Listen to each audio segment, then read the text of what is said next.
Exactly. We first time we met was in it was in Orlando after you had just beaten Justin Bishop, I believe. No, that cannot Ar Oh, be right. Artem. Artem, Maybe it was Artem, Artem. Artem. Yeah, that was an awesome event. Yeah, I'm not sure. Yeah, I guess so. I guess I have seen you in person, but so many people, hard to remember. Yeah, Yeah, How do I pronounce your names? Just Josiah and Josiah. Yeah. and Caleb. Caleb. Yep. Caleb. Okay, Josiah, Caleb. So Natty Bros. Okay. Yes, sir. Yeah, So so we're we're live live right now. now. Welcome to the channel, Natty Bros. Thanks so much for coming on. We're both huge fans of you. Looking forward to talking and getting into this. Yeah, sure. I just managed to find a quiet spot here at home.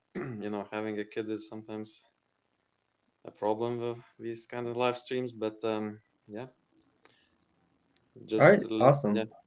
ask You me can any get it started. questions, anything you want to know. So, how long have you been arm wrestling for? Yeah, this upcoming Christmas, I think it should already be 17 years. 17 years. I Yeah, didn't know it was quite that a while. long. And but yeah, I was somehow not in a rush, and so now just enjoying the fruits of all that training. hmm So, what initially got you into arm wrestling?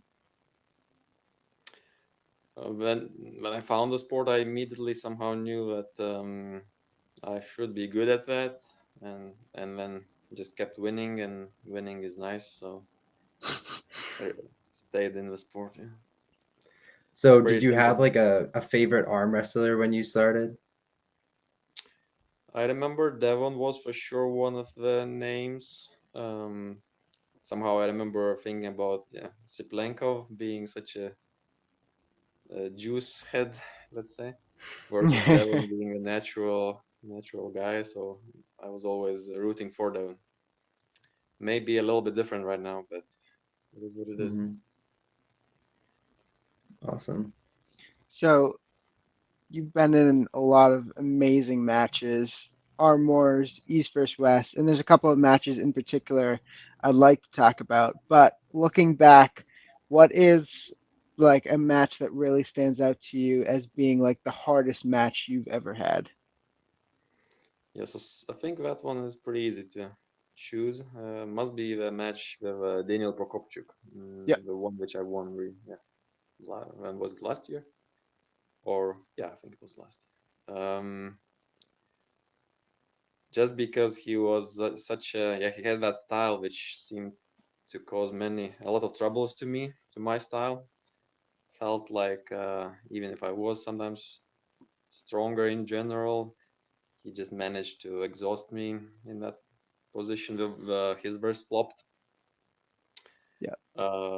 So finding a way to kind of be more efficient during the match against his move was good.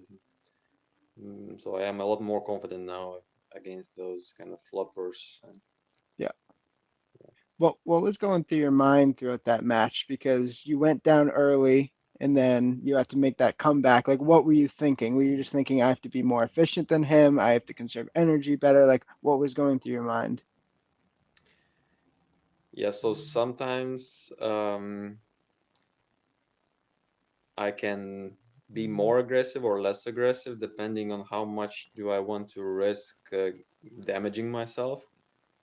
And in the first rounds, I would better uh, not injure myself or not damage myself, because you just need to get a little bit of damage and suddenly the rest of the rounds will not go well. Yeah. And it's not necessarily actually like any kind of injury, but how do I describe it? For example, even maybe being in the hook for a bit too long while your pronation is working a bit too much can sometimes create problems, and then it just turns off and doesn't really come back for next round. So I guess I wasn't as aggressive in round one and two, Hmm. in a way where, yeah, let me just remember. sometimes I have that good technique where I can really just sit down and low hand pretty hard, um, while not necessarily protecting my uh, against the side pressure too well. So I guess that's where this comes from.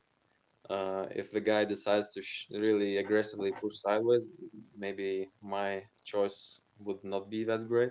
Hmm. But so I was a bit kind of hesitant, didn't attack his wrist that much uh, at first. But then after I lost the first two, I said, okay, let's just fully commit. And that was enough. Yeah, just barely, but it was enough to open his hand. And once that happened, then I was immediately transitioning into that special anti flop wrist press Yeah. technique.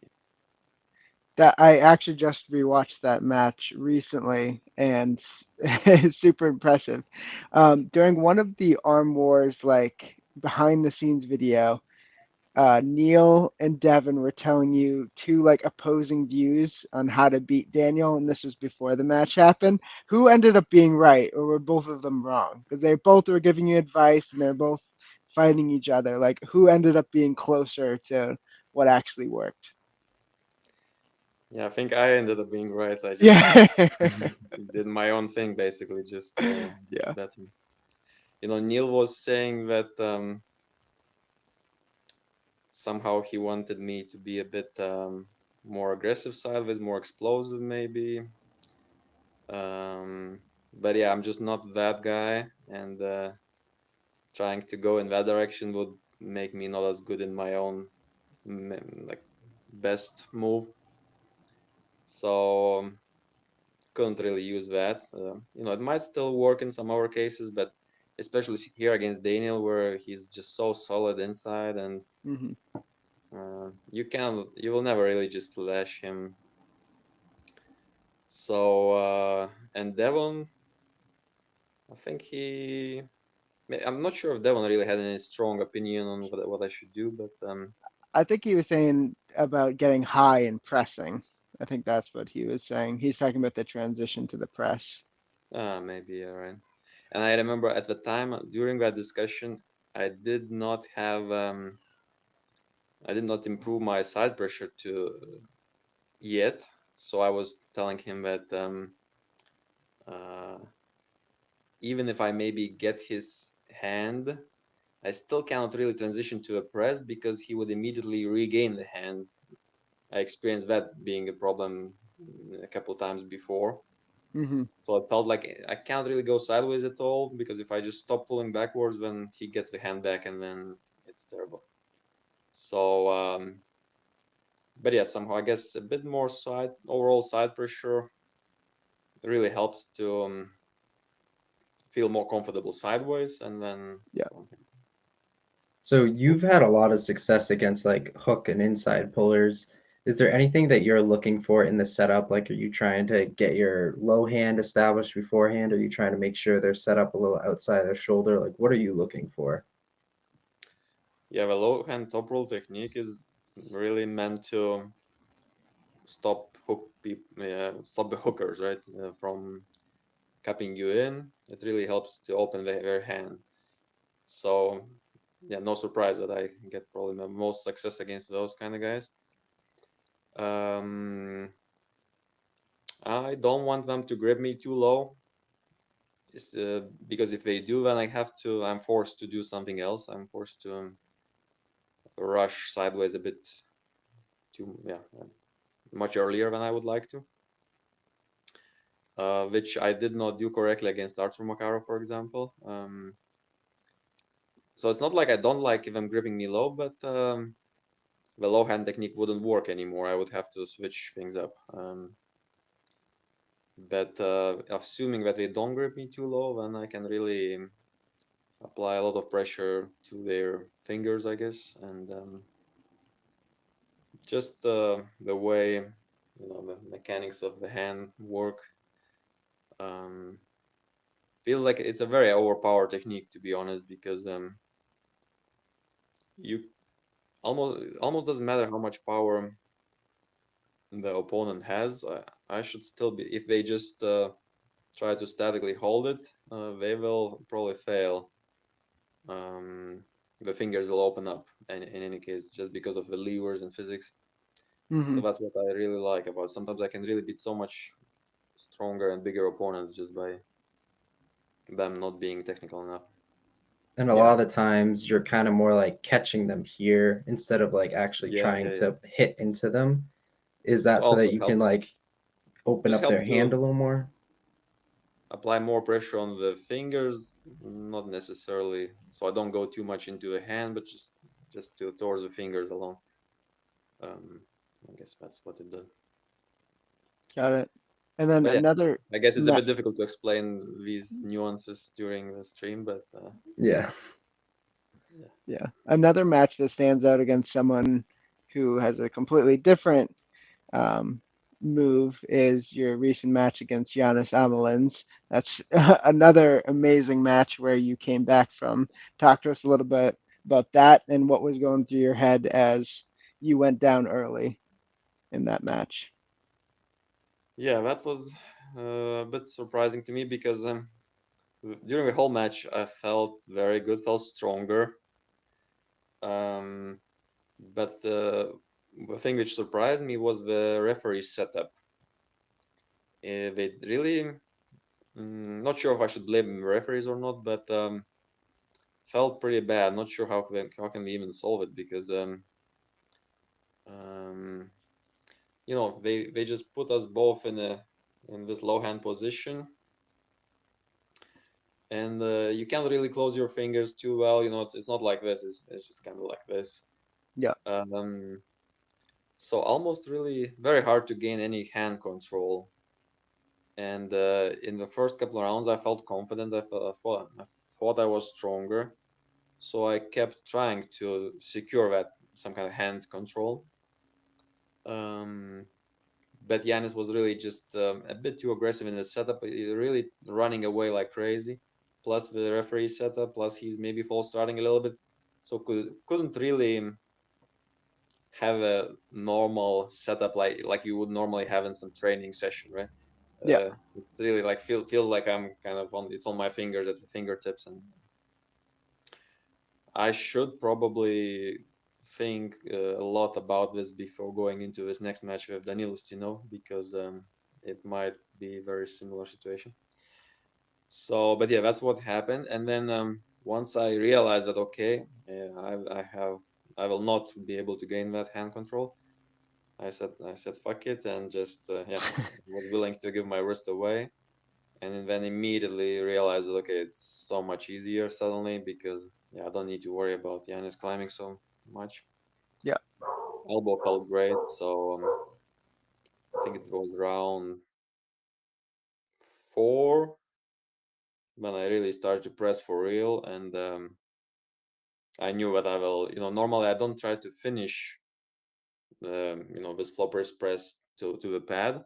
It's enough to just kind of get to your winning side and just hold it a little bit above the pad. It's a lot more efficient mm, for me versus Giannis just to stay in that position. And I yeah, know all that because I used to be on the opposite side because when I fought Daniel Prokopchuk, I knew, yeah, I would sometimes even feel okay because I had the hand, but when you sometimes stay close to your losing side and the guy is kind of flopping on top of you, it might feel okay for a few seconds, but you are gassing so quickly. So I knew that Giannis would be gassing a lot also. So I was just holding it a yeah, little bit, and then basically after that, after really committing to the press, I knew that I'm okay. Um, yeah. So and of course Hmm. Giannis was later on complaining that yeah, he got tired. He was saying that yeah, my endurance was good, but in a way, it's also the technical choice on what are you doing exactly is helping here for me to have that endurance. yeah. In a super match like that, are you making those technical choices to go from like the back pressure to a flat wrist press, are you making that decision in the middle of a round or like at the beginning of round four, you knew you're going to go into that? Or was it like in the middle of a match? No, it's just in the middle of a match. In the middle. Somehow it comes very naturally. I can see it. Okay, I'm losing my wrist to the point where it's too much, and somehow I just since I'm practicing for 17 years already, so you can feel where's the limit and when should I transition. So just a very natural transition. Does I don't even need to think much. It just Yeah, happens because it's in the brain already. yeah. We have a few questions in the chat for you. The first is, how good were you in the first 5 years? Like at year five, what level were you? How much had you progressed? Um, I think it took me 4 years to become national champion in my weight class. I think 70 kilo back then. So I was already national champion. Felt okay, and I'm always saying that this 5 year limit, 5 year period is normally a pretty good period where everything clicks and Yeah, you start to feel much more connected. So yeah, I felt like I was pretty good, but still very far away from winning WAF Worlds, for example, or Europeans. Mhm. got it. Mm, Always top 10, maybe top 6 at best. Somehow getting lucky. Um, National champ at 4 years, though, is still very impressive. yeah, but it's a small country, so I don't know. Not bad, but no. But I guess comparing to some other people around me, I still felt like in general my results were a bit better than most people. Yeah, So Mhm. just combining, yeah, how strong I was plus how light I am plus how many more years I have in the future, relatively young, I would say. Even though I started at 17, which is maybe not crazy young, but I still felt like I had plenty of time. yeah. We have another question. Why Okay, do you why do say you say there's that? no defensive biceps? And why do you say there's no defensive biceps? And Okay, second, so that's part one. Maybe we should yeah, just address yeah, that. yeah. Why do you say there's no Yeah. defensive biceps? No, I think I said that because um, I feel like it's never really an ideal situation where you want to be in. Mm, Well, of course, the thing exists. You can do it. Um, but it's some. I don't feel like. And some people, of course, sometimes you can catch someone in that thing very defensively. They try to pin you. They cannot, and then you come back and win, right? Yeah, But I just feel like that's not an ideal way to do things. Not the most efficient. I feel like you can always find a better strategy than relying on that. Mhm. And of course, maybe some people might not train correctly, and then they end up having that as their best weapon. But ideally, you want something better. yeah. And then the second part, when you low hand. Okay, when you do low hand, do you what? What? I think he's trying to say, do you like to low hand against like top rollers with long arms or just people who do hook? um, yeah, low handing against good top rollers with long arms is tricky. Sometimes it can be a big mistake, but sometimes it also feels okay. If you can somehow, if you are able to set up in a way where they are forced to put their elbow a little bit backwards, meanwhile you are maybe still in the very front. somehow you are able to also to shorten their lever in a way, so you are still relatively tall. Um, and maybe low handing even helps you to kind of trick them for a second, so they feel like you guys are at the same height, but then off the go you are somehow also rising a bit more, and suddenly you are higher. So it's not impossible to do that, but yeah, against a good one, it's probably a mistake to low hand. I would Mhm. normally, yeah, if I don't feel the risk of getting hooked, and normally it's not a big risk against the low hand. That means that I'm also starting to low hand less and less, and I'm rising more and more. Got it. And maybe I should even grip them low. Yeah, thoughts on facing Alan's low? Did you guys see his tough match? He had one tough match on the right hand Yeah, at against last. the Armenian guy, right? He He It looked really he looks looked so looked. very good. strong. It looked like he looked strong in general, but it also against that Armenian guy, he got into exact position where I feel like I would get him. So I don't know. I don't feel like he's safe. Um, I think it would be a fun match. Yeah. If I stop him in that position, it's probably over for him. I mean, I'm sure you're pretty nervous about having a match with Auden as well. I know that's probably a little scary for you. Yeah, unfortunately, maybe I. Then we met. Where was it? Orlando or Florida? Maybe Florida. Ah, yeah, Florida.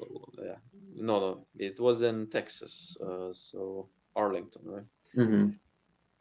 Yeah, maybe I showed Odin a little bit too much, and since then he's not calling me out anymore. You have to let him beat you in the practice, so he won't Yeah, be yeah, scared of a my match. mistake, really. I have done that before. I've let people beat me in practice so that they're not scared of me. Mm.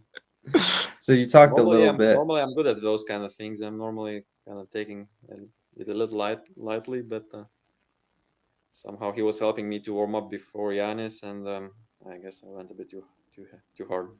Uh, You talked a little bit about your upcoming match with Daniil. How are you feeling about that one? I know there's some good trash talking going back and forth lately. Right. No, so it's fun. It's really fun. Some young jacked guys coming after me. So I feel like I have very good chances. It's He has to really overpower me and finish me quickly. That's his only way of winning, I guess. Which is not impossible, but also quite difficult because he also has to do it for at least 3 rounds. And yeah, it's tough. It's tough. It's very unlikely for him to win. I can say. I yeah, mean, no one Just has having my really done that to you in years, so Yeah, you see, I only had the biggest problem I had was against Makaro. I feel like where the guy was very special, managed to grip me low, plus he was strong enough, and I was very maybe overconfident at the time, kind of fooling around a bit too much. Um, and Daniil is nothing like that, so he will just do the top roll. Um, it's really difficult for him. I really don't think he can have enough endurance.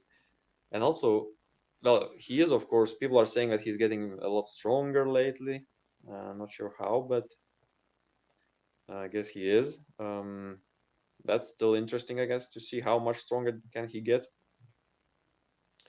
Um, but still, getting that strength, getting that extra weight will also not help your endurance. And super matches are really it's important in super matches. So maybe he's been taking a little extra creatine or something. maybe. what's your training approach for this match? No, don't give away too much, but what's been your approach?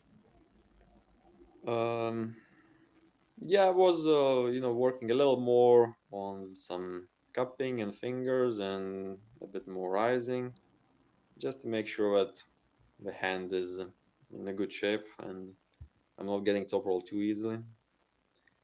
And even if I'm getting top rolled, maybe I would beat him anyways. Hmm. But also he might be a bit more difficult than Yanis. Like if he does top roll me, he might be a bit more aggressive, trying to finish me faster. He wouldn't give me that much time. I feel like Yanis gave me a bit too much. Um, so in a way, yeah, if he does top roll me, maybe I cannot finish him. I don't know. Yeah, But if he does not, and if it stops for just 2 seconds, it's all mine. it's over. Oh, it's over. That card is looking very good. What do you think about some of the other matches, like Oleg Zak versus Tom Rositz? That's a left arm match.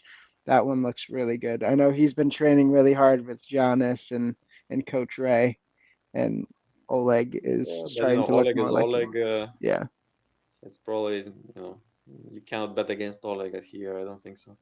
Plus, Oleg is also. I feel like he's just getting better and better. He's getting back to his yeah, old powers, regaining his old powers. yeah, Mhm. So yeah, Oleg is will probably take it. But yeah, it's funny. These cards. They keep happening relatively often, and it's kind of hard to keep up, even as an athlete being on one of these cards. Yeah, myself, I find it hard to follow all these different matches. yeah.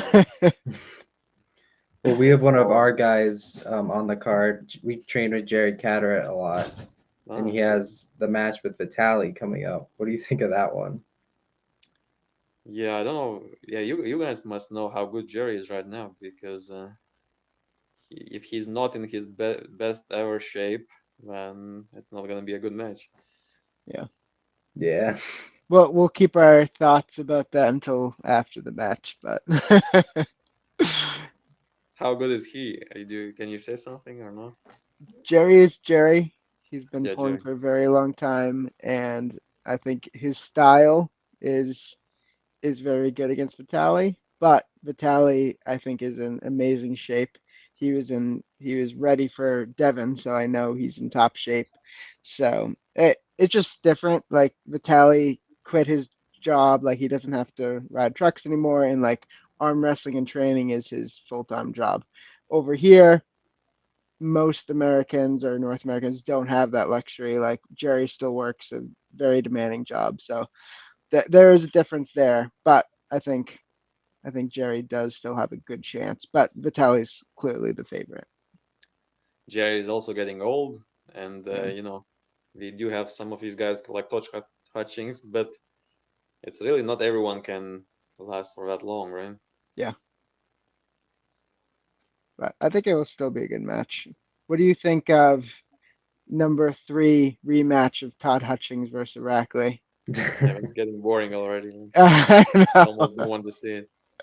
I, If Todd Hutchings beats him again, Rackley needs yeah, to. if he beats him again, please, never again. Like, don't do it again. And then we have Dave Chafee versus Sagoff for the world title for 115 kg. What are your thoughts on that? Yeah, hard to pick a winner here. Mm. Yeah, it's funny. It's a world title match, but somehow I don't know why is this match boring to me. I don't know why. Maybe we just don't know enough about Sago. Just some kind of mysterious guy from the east. Yeah, We know a lot about Dave Chafee, but Dave Chafee is also a bit boring. A bit quiet. Just so I don't know, not too exciting. So, are you saying like their personalities don't really like boost Maybe the just for me, match? yeah, I don't, yeah, I don't feel the hype. yeah. Mhm. Are there any other matches on this card that you feel hyped for? Let me remember. Um, Barboa is going against Gabby. right. Matt What else? What else? Matt Matt Mask is going against Sergey Kalinachenko. Oleg Right. Petrenko is going against Nugo. Maybe I'm excited about that that's one. more interesting. Yeah, that's more interesting. I do like Newell that. versus or like Philippe Larson is going against Manuel Baraglia. yeah, Philip. Not sure if Philip is still gonna pull that one. Yeah, Um, he's pretty hurt right now. yeah, So then we have Kamil Jablonski versus David Dadikin. I think that's going to be a really that's good fun. left arm That's a good match. one. I do I'm like looking. that. Yeah. Yeah, that's a fun one. Yeah, yeah, And for then sure. the one other match is it's Babayev's sister, I think. Ah, Snezhnev Sne- Babayev versus Snežana. Alina Persson, Swedish arm wrestler. Also, Snežana might be a bit too strong. Plus, I think Elena. That's her name, right? Elena. Yeah, Alina. Yeah, it's funny. Elena. I think she lives less than 1 hour away from me. Oh, really? Yeah, yeah. Same with Philip. Have you trained with Philip a little bit before, right? Yes. Um, he's okay. Yeah, but somehow he was never able to beat me, and also so I'm a bit surprised. Like, how did he win against Mad Mask, for example? Because but maybe he's never fresh enough when we meet. We had a couple of practices this summer, and maybe he was also just not fresh enough. So I don't know. I'm waiting for. I was hoping that we would train a bit more right now before this East versus West event, but then he injured his wrist a little bit, so now we are not training again. I kind of want to feel how strong is he really, Yeah. Hmm. because up until now he was never really able to crush me, I and I feel like he should. Yeah. Yeah, the yeah, first he's time huge. I think I met him in Atlantic City when he pulled Devin in like the tournament the day before. And I had no idea who he was, and there was just this massive guy with this huge beard. And it Right. seems like he's been progressing very quickly because he's still relatively new. But some people are saying that he should like be top 15 in the world, and I'm like, all right. Yeah, I'm not sure probably about that no, either. no, not really. It's not that. Yeah, let's see how can he deal with these injuries. Because that's what happens. When you spend enough time in the sport, you will get something. Yeah. So yeah, wish him good luck, good recovery. Mhm. Yeah, he But seems like a really nice guy too. yeah. But hearing Yeah, that, like that you are able to hang with someone who's like 350 pounds and beat him, like you have been pretty dominant in your weight class. Have you ever considered being like, I'll go against Matt Mask, like someone outside of my weight class? Like, do you have any thoughts of that in the future? no, I feel I would like to do it a lot because that would help me to show, how strong these lightweight guy people are. Yeah. Because some of my opponents, and not many of them, but Daniel or Makaro or some of these guys, they are really crazy strong. Yeah. Um, Somehow heavier people when you reach 100, 110, feels like they don't get that much extra power. So yeah, so I would like to compete with heavier people for sure, but it seems like it doesn't really make sense for them most of the time because Yeah. if they win, they don't get much because it's a lighter guy. If they lose, they lose. Yeah. So that's why it's difficult. For example, even Odin will most likely never really pull me because just hard to. Yeah, it doesn't really make sense for even for a promotion. Doesn't make too much sense. Maybe it only makes sense for me if I win. Everyone else is like yeah. Well, I think Because for imagine the promotion is also if they want to promote Odin and then Odin loses against some small guy, then it's also banned. So in many ways, it's difficult to make these kind of matchups. I think if they famed the promotion that's like a David versus Goliath match, maybe they would be interested a Yeah. I little think a lot bit. of people want to see that. Like, I think that would be very cool to see. And we were talking to Chance Shaw the other day, and he was saying he was training with um, Daniel Prokopchuk and I think it was like Sergey Kalanchenko, and he was saying that Daniel was like killing both of them and just holding them like it was nothing. Like I want to Yeah. see stuff like that. Like he is like a few weight classes below those guys, and he's still able to just hold them. And you against someone like Matt Mask or something, like I find that very entertaining as a promoter or as like an arm wrestling fan. I would love to see stuff like that. Yeah, me personally, I also feel like it's fun to since I did manage to get quite strong. Same with Daniel Prokopchuk. It will be fun to see where's the limit. Yeah. Who can we beat? Can we beat Matt Mask or can yeah, some big guys, but maybe not like super top tier, but just yeah, a bit. Like Matt Mask is a perfect victim. Yeah. Maybe one day we could set that match up for you. That would be awesome. What about someone like Angarbayev? Have you ever thought of having a match with him? Yeah. I remember we were warming up once in the old days in Poland somewhere. I remember we had this tournament, Zloty Tour or Nemirov Cup. Yeah. Um,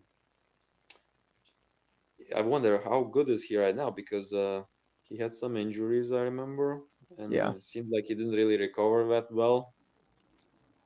He did get crushed against who was it? Matt Mask. Yeah, right, Yeah. which is very like embarrassing. So yeah, I don't know if he's still strong. I would love to see that. Both very technical pullers. That'd be very cool. But of course, he is still much bigger than me. Yeah. So Yeah. You compete at like 80 kilos for the most part, right? it's more like 75, I would say. And if Okay. I get serious, it's actually 70. So Oh, okay. 154 if I get serious. If Dang. yeah, small guy.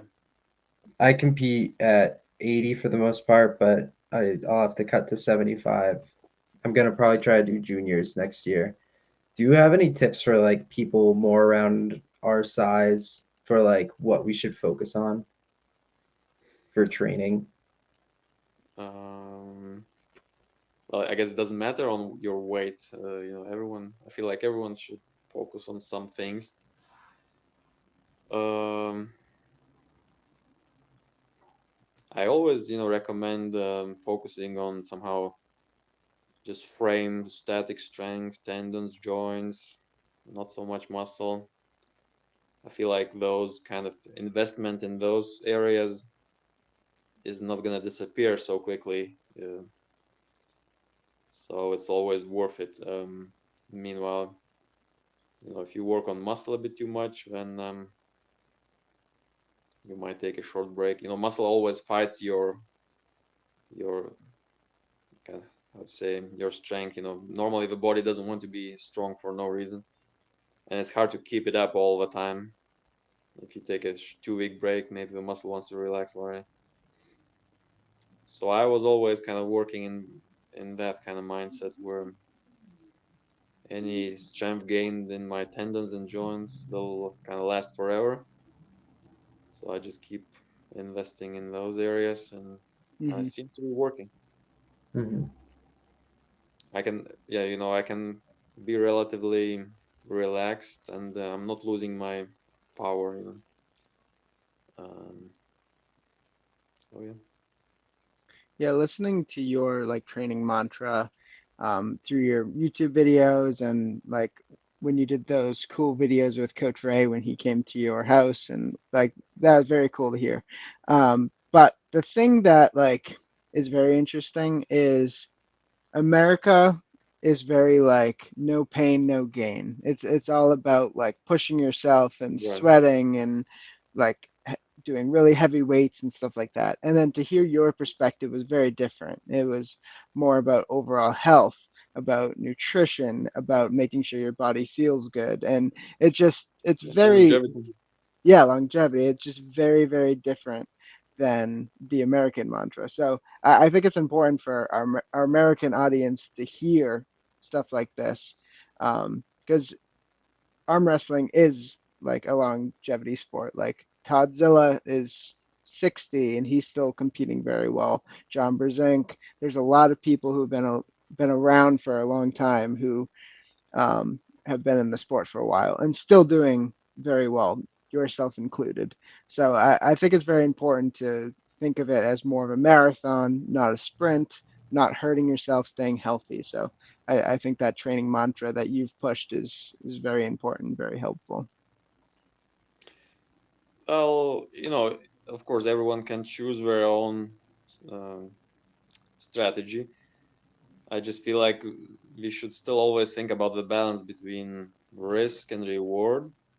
Um, that risk of going a little bit too hard should also be evaluated because if you get injured, then it's a mm, big problem.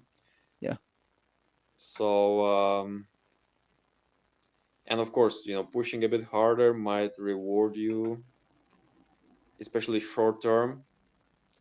But I'm always thinking, because maybe me pushing super hard for a few months to get ready for this upcoming super match. Yes, I would probably be better during that super match, just a few percent better. But is it gonna help me in 10 years? Maybe it can be somehow decremental, yeah, because maybe I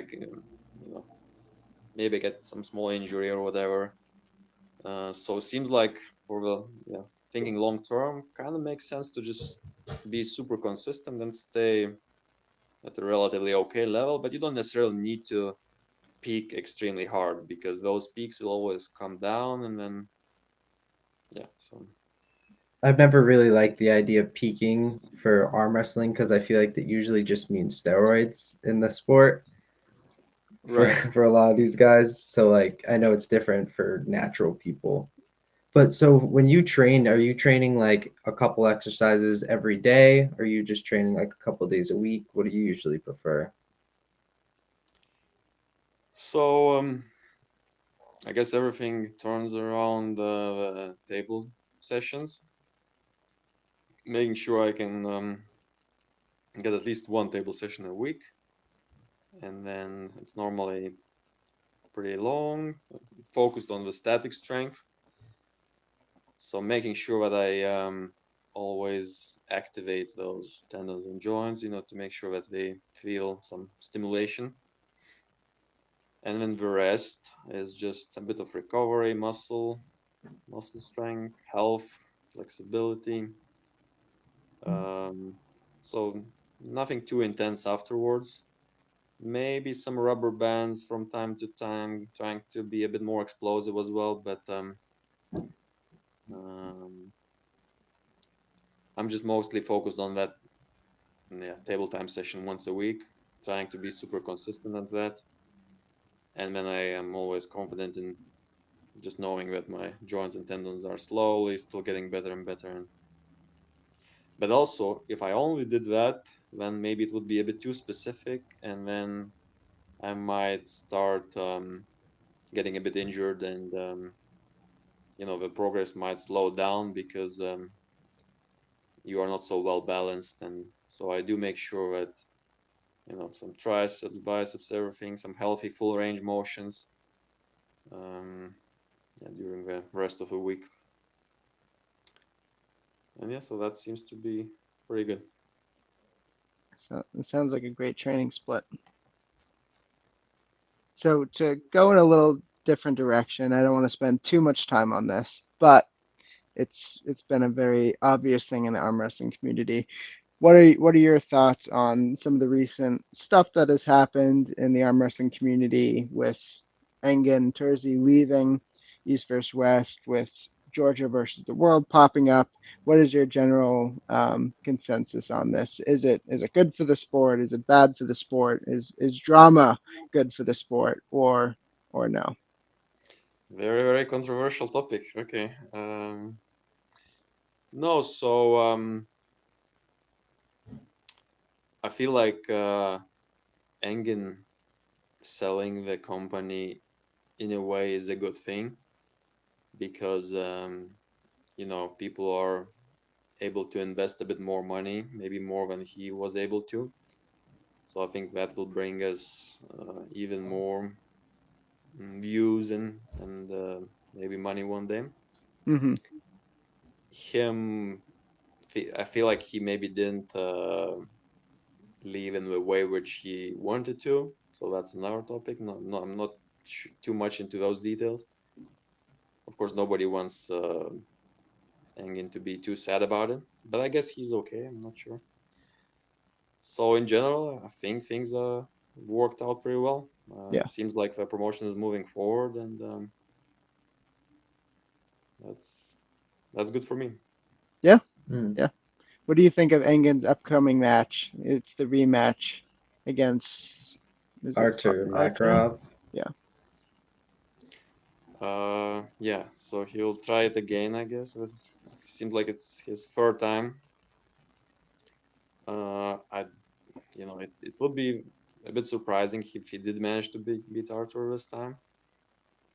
But you never know because Engin is the guy who would also who can really try super hard, and so I feel like if he is doing it, he is probably very committed, and Yeah. No, I think it will be good for him because he doesn't have to worry about running East versus West anymore, and he's a great puller, super entertaining, super accomplished. So I think it'll be great for the sport and for him that he can focus on training and competing. So I think everyone wants to see that, all arm wrestling fans. yeah, but also maybe I'm thinking now maybe he should start with someone a bit easier Yeah, because and yeah, in a way it's a pretty big task, and yeah, maybe it would be more fun if he just climbed the ladder a little bit and then faced someone big. yeah, Even for himself, maybe it would be a better transition because now it is pretty stressful, and then if he loses, then he will not feel good. So, I don't know. yeah, I mean, After they such kind a of long break, rushed. yeah, why would he rush into such a match after such a Yeah. long break? They also rushed the comeback of like Denis Plinkov and and Voivoda. now and Alexei Vovoda, and both of those kind of didn't turn out well. Yeah, so if Engin, yeah, it would be much better if some promotion just offers him a few lighter matches, easier matches to start with. Mm. And just one last question because we don't want to keep you too long. Since you've already like earned the world title, you've had WAF world titles, like what motivates you to keep getting better and improving? No, so the goal would, which I never really achieved yet, is simply getting that position. Let's say getting the title from East versus West. Yeah, WoW. I'm not that interested in WoW anymore because I don't know, just super matches are so much better, so much more fun. So I guess in a way I'm lucky that I'm out, being able to be out of that game while still having things to do. Yeah, Because all the newcomers they almost have to go through that to be noticed, and so. But it is a tough thing to do. WoW. You probably saw it yourselves. All these protests, all these elbow fouls. It's yeah, just such a nightmare. Um, really, such a nightmare. So, especially for me now, having better options just feels like I don't know, feels like torture if I had to go for that. yeah, Um, Especially now since it seems like they had almost two competitions during the same day. Like you have some qualifications, and then you also have like 8 men tournament at the end of the day. So it's just terrible, like having to warm up and having to wait and cool down and warm up again. yeah, Don't even want to think about it. But yeah, so but if I can get the title at East versus West and maintain it for many years, that would be the goal. yeah, Mm, which I feel like is not impossible because you know, um, I feel like the power which I have right now, it is kind of easy for me to maintain. It's not so much effort. So if I just push it just a little more, just a few more years, maybe I can just dominate for many years afterwards. That's the goal. awesome. So just to end this out, what are your final thoughts? Anything you want to say to the arm wrestling community? No, nothing really. Just enjoy the show, I guess. And I'm just trying to be entertaining sometimes. Yeah, So hopefully, I can get some opponents who are also willing to have fun a little bit. yeah, Hmm. Some of these Eastern opponents who don't speak English are a bit tough for me to work with, but even in those cases, sometimes I would also respect somebody who is maybe just wants to arm wrestle, doesn't want to really talk trash or anything like that. yeah. I guess you also have to respect that. You don't want the guy to be too unhappy about the whole situation. But Yeah, I'm hoping for people to just enjoy the show, and yeah. I'm sure we will. We'll be rooting for you. East versus West 20 in Switzerland. It's gonna be awesome. Boom. Thanks so much for coming on, and good luck at East versus West 20. Let's do Yeah, it thank you guys. Probably see you sometime in USA, right? for sure. Yeah, 100%. All Okay, right. sure. Thank you.